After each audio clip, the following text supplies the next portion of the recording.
Ang Minnesota Timberwolves ay ginulat ang Denver Nuggets sa score na 106-80 na panalo sa Game 2 ng kanilang second-round playoff series sa Ball Arena. Napanalo ng Minnesota Timberwolves ang dalawang unang laro sa home court ng Nuggets, meron na silang 2-0 na abante at may pagkakataon na manalo sa serye sa mga susunod na dalawang laro sa kanilang home court.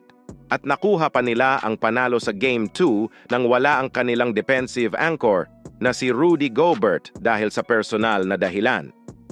Tumulong sina Anthony Edwards 27 points at 7 assists sa 11 of 17 shooting mula sa field at Karl Anthony Towns, 27 points at 12 rebounds sa 10 of 15 shooting mula sa field upang punan ang kakulangan ni Gobert.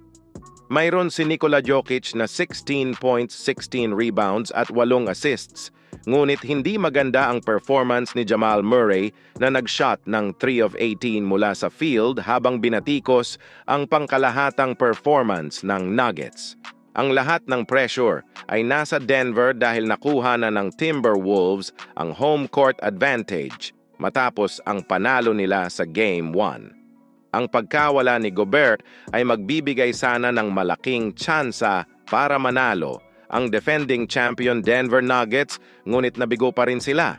Iminulat ng Minnesota ang karamihan sa una pang kalahati ng laro sa mga nagmumultong 26 points na abante ni Towns at Edwards. Hindi lang ang mga superstar ang nagpakitang gilas, dahil ang depensa ng Timberwolves ay kinain lamang sina Aaron Gordon sa unang kalahati at ginawang turnover machine si Jokic.